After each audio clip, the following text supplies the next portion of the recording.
Hi, and welcome back to the Social World podcast. I'm Dave Niven, and it's good to have your company.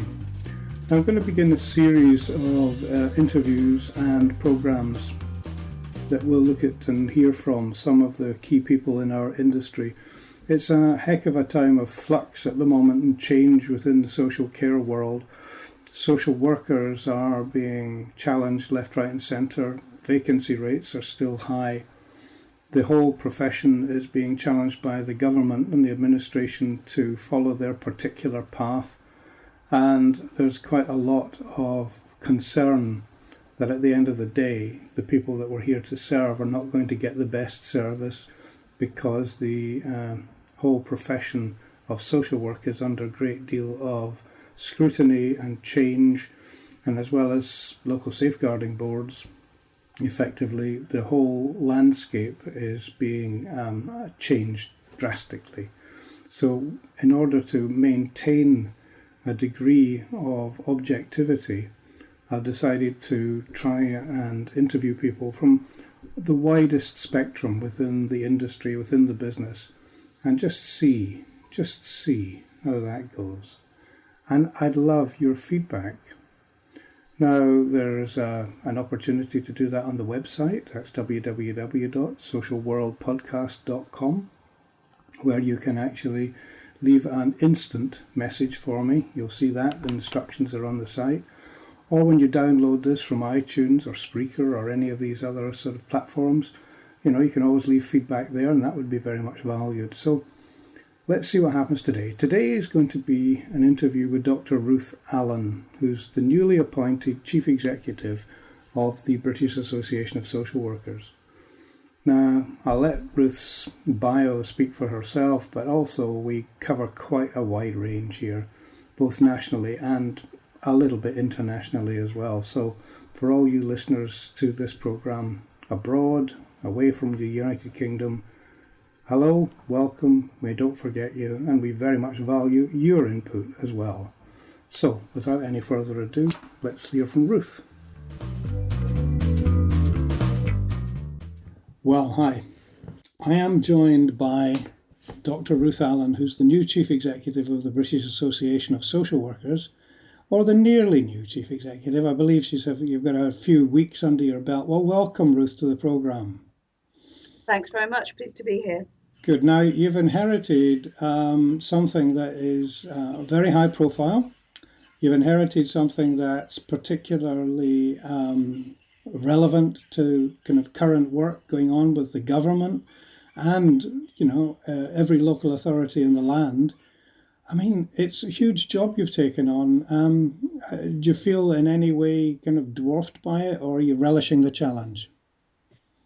Well, if I was to choose between those two things, I'd say I was relishing the challenge.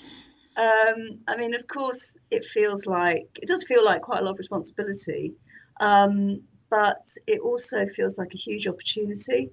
And I feel that, I've got some really fantastic networks across social work that I've built up over many years. And some of the work that I've been doing over the last few years in particular, it felt like it was kind of preparing me for this kind of role. And at the moment, I'm feeling just really, really very excited. Certainly not. I'm not trying to diminish the amount of work to do. But yeah, no, I'm really excited about it. Oh, good. You've taken on the association at probably one of the strongest times it's ever had in its history. It's just had 20,000 members. There's a very sort of active and strong trade union as well as that associated with the association. But at the same time, the administration, the government is making some huge challenges to social work generally, up and down the four nations to a large extent. I mean, do you feel that there's an element of paradox here or a balance, or is it all just part of the challenge that you feel you've inherited? I think it is exciting to be coming in at a time when those who've gone before me have really paved the way for BASW to be in a very strong position. And I think that's a fantastic situation to be in. I said at the AGM, we had our AGM in April, just very shortly after I joined, that I felt that BASW was at the cusp of becoming that truly large representative professional body for social work across the 4 nations of the UK. And I mean, actually, I think the way the governments in the different countries are approaching social work is quite different, actually. And my experience previously has been in the English context, and certainly the stuff that's coming out of Westminster at the moment is challenging. There are lots of different views about how it's all going to pan out, and that's something we've got to really engage with. But I think because we have the numbers, and the numbers keep going up, and they've been going up consistently for some time now, so it doesn't feel like a blip. I think that really helps. That in itself is important in terms of our credibility and our strength and influence. But it's about much more than that. It's about really using what I think is a great foundation in BASW to really upon which we can really build influence. I think this is a very important time in terms of being really now the single professional body in the UK, and we need to really capitalise on that.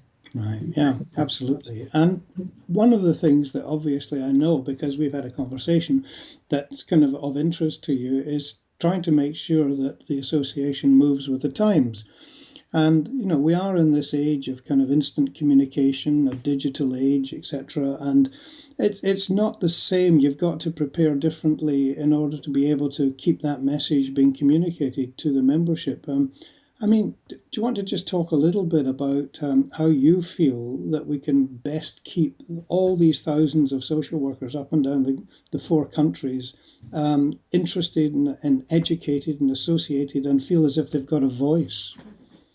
I think using digital technology, using social media, using the new forms of social media that keep kind of coming on stream is absolutely vital for the future of the organisation. It's the way that people now, particularly younger people coming through into the profession, it's the way in which people communicate. It's the way in which people express their views. In fact, I was talking to somebody only today about the idea that, 20, 30 years ago, you might think if you wanted to have influence in your profession or in any other walk of life, that you might need to join a committee and, be part of that committee in a very sort of formal structure. And actually, sometimes if we struggle to get people to join committees, it might be because they're thinking about other ways that they can have voice and influence. And we need to change some of the ways that we operate so that we're connecting with people who, they use Twitter or they use Facebook or they set up their own online forum to have with others that they associate with through their networks to express themselves and have influence. So we need to kind of be part of that, and we're certainly looking at the infrastructure for BASW to make sure that we can really be part of that, that we can drive that we can be a really contemporary platform for how people communicate with each other, and make it really possible and draw different kinds of people into the organisation as well. A huge landscape, isn't it, really, in terms of actually embracing it? But it sounds like you've got your finger on the pulse. What about when you first started in taking social work? What are there major changes that you feel you've seen, or is there a lot of the work essentially the same, but maybe just with some more modern tools? So I've been in the profession for 22 years, and until I took up this job, I was actually in provider organisations in local authority and in the NHS as well. So, and I have seen a lot of changes. I actually feel that in many ways, paradoxically, really, that despite all the challenges we're facing, I've certainly seen some fantastic developments in professional identity and in the ways that social workers self-organise. And it's been a kind of bumpy road, and we've had some successes in some areas and other areas which have fallen by the wayside. My area of practice is in mental health, which has had probably one of the strongest, has the strongest sort of self-identity and sort of developed a lot of self-organised professional activities and professional development. And that's really, I think, become stronger. over the years that I've been practicing. And I think the philosophy of some of the ways in which we practice the policy around adults work, particularly in England, which is what I'm most familiar with, adults and mental health, I think has moved on leaps and bounds. I don't think that's necessarily true of all areas of social work policy and practice. And I think the issue that we've been facing in the last few years, of course, is the stringency in terms of the funding for public services, which is really biting hard. Yes. And that's been the biggest change in the last few years.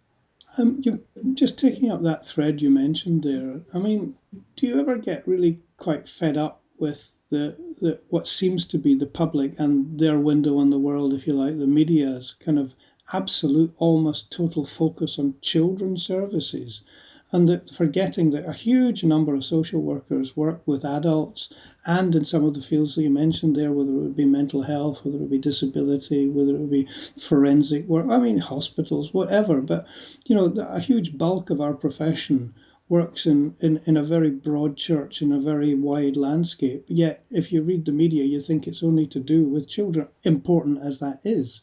But does that ever frustrate you? I don't know if frustrate's quite the right word. I find it very curious because most of my work has not been in children's services. I'm very aware and very, very kind of committed to building up my knowledge now about the children's agenda. And I am curious about the way in which the media and governmental attention is all on, was particularly on child protection. And it's really about the public's interest, completely understandable public interest in the welfare of children and where children are harmed. That captures the public's attention, and in a way that's quite right. But then that becomes the lens through which government, the media, other parts of life really kind of see social work.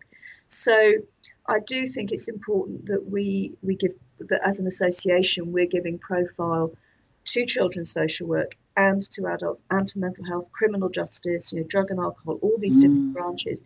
And one of the hugely important roles I think of BASW is to support all those different aspects of social work and to show the world, the fact that all this other great work is going on, and to also help both policymakers, social workers ourselves, the public in general, how all these different bits of social work connect up.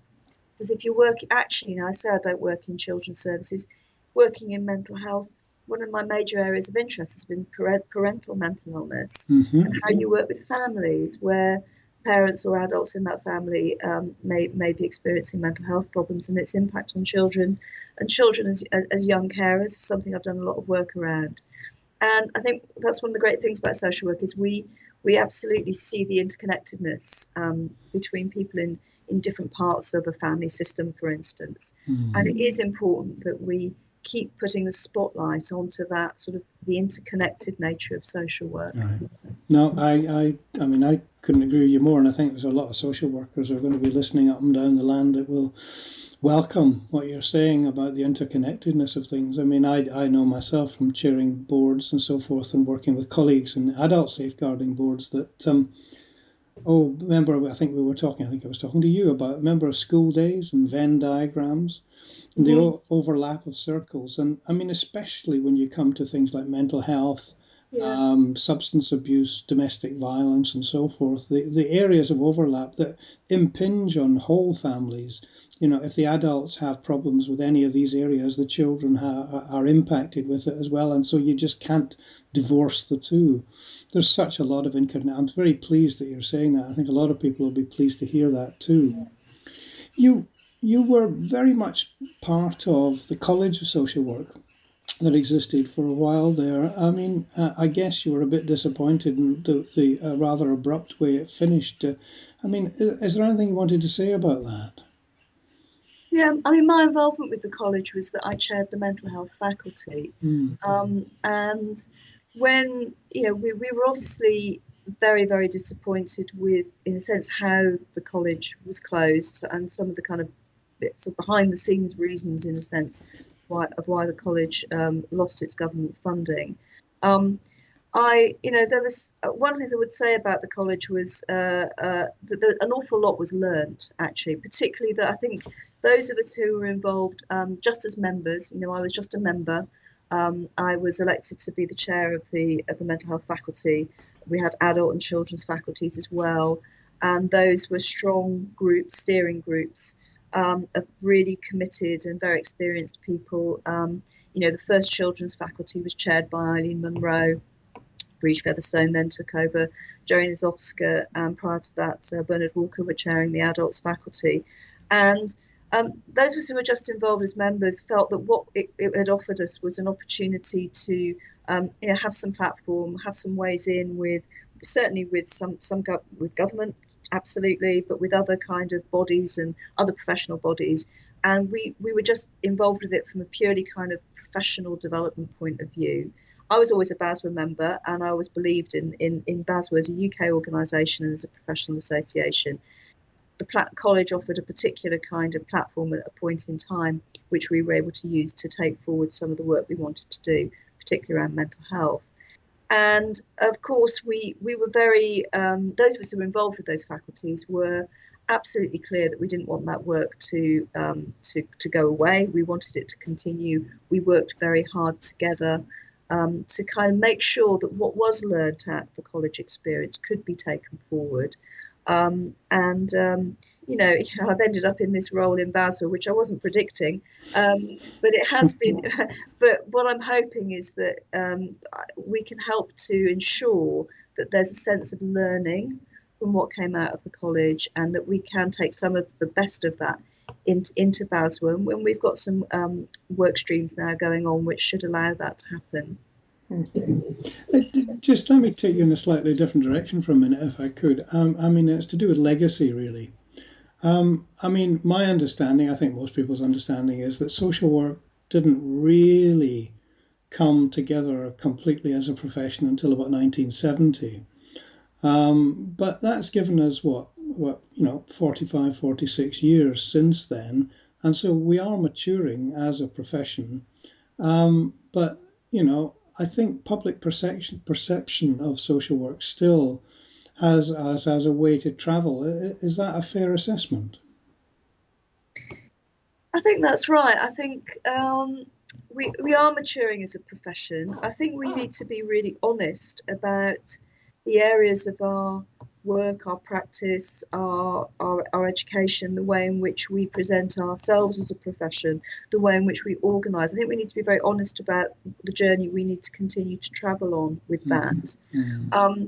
And I think that there are times when we don't use our influence perhaps in as coordinated a way as we might do, and then I think that feeds into public misconceptions about what social work is all about, either that we're a bit invisible or that we're visible for all the wrong reasons. I think also, though, that we are different from some other professions in particular ways. All professions are different; they've got their distinctive features, and I think one of ours is that we do work with people who are often the most marginalised. The least popular, if you like, with the public. We're here to promote the rights of people who are often are very stigmatised and excluded. And by association, we kind of become sort of associated with that. We become part of that. So I think that's part of why the public kind of doesn't always get what social work is about. But I don't think that's the whole story. I think there is something about how we tell our positive story of social work in ways that people, can understand. We're not the same sort of universal service as something like, teaching or nursing, where most people will have experience of that in their lifetime. Not so many people will have direct experience of social work. So we're a bit unfamiliar, perhaps, to some, and we're a bit feared, I think, because of the sorts of state powers that we have in certain roles. So we have to understand the way in which the public sometimes is a bit suspicious of of who we are and what we are. We need to understand that and counter it in ways that are really coherent. I must admit, I think you would agree with this, that you've got to admire the resilience of the social work profession over the last couple of decades, because I mean I remember that well, as you're aware, I used to be the chair of the association, and when I visited abroad, other people, social work leaders from Western industrialized countries, the esteem that social work is held in these countries is much higher than it is in the UK. Yeah. It's just a fact. It's taking longer here for us to capture the respect of the public, I think, and it's still going to take a while longer. I mean, you hinted at a bit about how people don't like to admit maybe to the deprivations in our society, having such a rich and powerful history as the UK has had, and therefore possibly those like social workers who are charged with supporting and protecting the vulnerable and the poor and so forth are kind of lumped in together with the people that that a lot of society doesn't like to acknowledge exist. Is that fair? I think that's part of it. I think it is interesting how social work has got a different position in sort of public consciousness in some other countries. And of course, we're seeing across the world, we're seeing new social work professionals, professions, professional bodies, and workforces developing in different countries with, often with quite a lot of struggle actually, because I think actually what you described for the UK is the case in other countries as well, where social workers are often kind of pointing out perhaps the disadvantages, the inequalities that are existing within all countries to lesser or greater degree. So I think other social workers are affected by that in other countries. So I think it's not just it's not just I don't think it's just a British issue, but it certainly does affect I think how we're seeing that we're bringing into focus some of the really difficult, awful, iniquitous things that happen in our society that at times people would prefer perhaps not to know about. And I think we need to turn that around. And one of the things we need to do in turning it around is to show how so often we are all about helping people to, or enabling people, helping to empower people to take themselves out of those iniquitous situations, to recover or to find their footing, to actually move on, having had their rights protected. We need to be able to show some of those really fantastic success stories, as well as pointing out the iniquity in the first place. Couldn't agree with you more. I think essentially, isn't it so late in the day, but necessary to start talking about good news, to start talking, as you say, about the success stories, because I mean we know that people think that only the occasional bad problems are newsworthy, but I honestly believe that good news is people want to hear that as well. And I think you're quite right. I applaud you, and I hope that you get your way and actually getting more people to talk about the good news.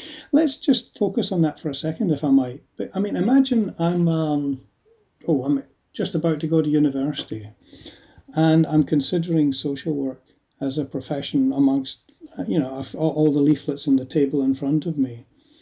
What would you say to people the value of choosing social work? And I know that there's a strong, healthy cohort of people still going to university and wanting to be social workers, but there's obviously others who are undecided, and we might just miss some of the good ones. So how would you encourage them?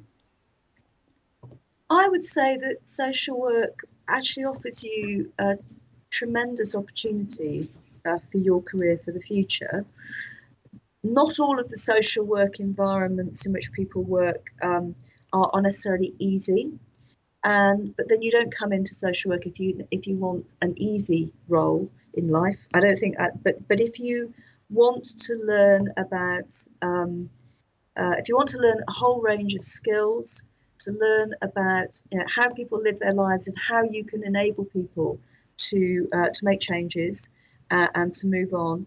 if you want to understand about inequality in our society, but also about how you can be a really constructive and powerful part of helping to tackle that and change it, those are some of the reasons why you come into social work. I think the other thing to say is that you will be joining a fantastic kind of strong. You'll be joining with fantastic strong camaraderie. I think that although social work, we're talking about the need to keep developing social work identity and influence and kind of collective visibility. We need to keep working on those things, but actually, being part of a social work workforce, being part of a social work team, being part of an association of social workers, learning and training with social workers is fantastic. Social workers are fantastic people. And I really enjoyed my social work training, and I think everybody I've ever spoken to has said how much they've enjoyed it. And choose your course wisely, choose your teachers wisely. That's really important. But actually, you've got a very strong chance of having a very great educational experience, as well as a sense of joining a great profession. And as I said, I've been able to do all sorts of different things in my career. I've certainly stayed, I've stayed in social work, but I've moved into all sorts of areas relating to kind of where social work and healthcare come together. Worked in integrated services, been able to develop both in terms of my practice, but also in terms of sort of supervision, management, leadership, an organisational level as well. Working with organisations on developing services. I've had great opportunities, and that's come through having a social work background. Good. Well, I mean, that sounded like an excellent recruitment kind of plea, and I think an awful lot of people will be listening to that. So let's just take that for a second, if I could. And now I'm at university and I'm studying social work, okay? Now, there is a bit of tension, and I've always been aware of this, and it's swung one way and then swung the other, between local authorities and between academic places of learning, universities, in terms of, what's the right balance. The universities would say, well, we teach the broadest curriculum we can to prepare social workers and local government, but there's not enough placements within social work workplaces to actually help as much as we would like. And local authorities say, yeah, but that's okay. But sometimes, we offer as much as we can within the current climate, but often too, when newly qualified social workers emerge, if you like, out of the cocoon of academia, they arrive at our workplace not ready to work and not with a full understanding of what the workplace needs and means. Do you see that balance changing? Because that is a tension, isn't it? I think there is tension there, and I think it's something that we've got to keep working on getting right. I think that when you're learning to do a role like social work, which is it's very applied. It's about working with real people in real situations and helping to make a difference in their lives. And you need to be able to learn about that through being in those work environments. And you also need the academic background. I think also if you've got ambitions for a lifelong career, then you may want to, through your studies as a social worker, you will be wanting to be developing your practice skills, but you're also going to be wanting to develop maybe your research skills, your evaluation skills, maybe your policy skills. So the universities, have got to are part of getting this mix right, and then those agencies providing the placements are part of getting that mix right. I think the teaching partnerships that we've now got in England are an attempt to try and bring these things together. And of course, there's this emphasis now in the English context, at least, to enable students to have 2 statutory placements, so that people can be really immersed in the kind of the difficult statutory end of work. I've got mixed feelings about that. I think it is important that social workers are trained in the difficult decisions, those that hard end of the work, if you like, and are exposed to that kind of level of understanding about kind of risk and decision making. I think also social work is about being, a workforce that's available to the voluntary sector, and other not-for-profit kind of contexts. So I think it's a shame if we're going to exclude those entirely from placements. But your point about getting that balance between university learning and practice-based learning, it's absolutely crucial. It's got to be, and what we need, I think, in education, and I think there's something as an association we're hoping that we can help kind of to broker some of these discussions. I think that's partly our job, is to help, the changes that have come about in England, through the development of fast track schemes and through the development of the teaching partnerships. That's raised a lot of anxiety in the education sector about how that kind of ecology of placements, new students coming in, the way in which universities are kind of funded, keeping that going. It's raised a lot of anxiety about the changes that are coming up. I think as an association, one of the things that we can do is help the education sector, the employer sector, government, social workers themselves have conversations about how we're going to make sure going forward we still have that supply of great social workers, but that we're also improving the quality of the practice teaching and so on. I mean, taking up the supply issue, I'm told at the moment that there's quite a bit of an issue to do with vacancies. In children's services, maybe 1 in 5 posts are vacant, certainly in England. Given too that there's been a massive increase in the number of agency workers, who are, of course, social workers as well, but the number of agency workers having to be recruited to fill gaps at the moment. Where do you see that going? Where do you see that continuing for a while, or do you see the profession sort of somehow or other stabilising? Well, I don't actually think it's about the profession stabilising. I know that was just a turn of phrase. I think it's about the workplaces and the way in which social workers are being recruited and retained, getting that organisational context to stabilise. And there is the need to ensure that people coming off of courses have got the right skills, and that the right, and obviously then the right to see continuing professional development is available to them. But really, it's not really about I don't think it's about the individual social workers. I think this is about the way in which organisations are organising their work and their workloads and how they are treating social workers in practice. And I think it's also, it is particularly problematic in children's services. I can't give you the figures off the top of my head for other parts of social work, but I don't believe it's going to be as high as it is in children's, certainly not in England. So it's very much a children's services thing, in particular. I think there's quite a lot of reasons why people are choosing to go for agency contracts, and some of them are positive as well as negative, in that gives them the opportunity, it gives them freedom. It releases them from some of that kind of, what's that kind of emotional contract that you have with an agency when you're fully employed. If you're doubtful perhaps about an organisation's capacity to treat you well in the long term, then you might go into agency work because you can move on. And I think that's we're seeing some of that happening.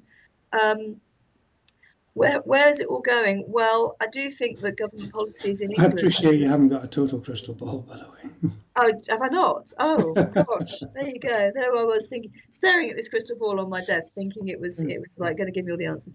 No, I mean, I think the policies in England are, and this is affecting the other countries I know, across the UK. They put a lot of uncertainty into the system as well. So I think that there's a lot of people certainly in the children's workforce.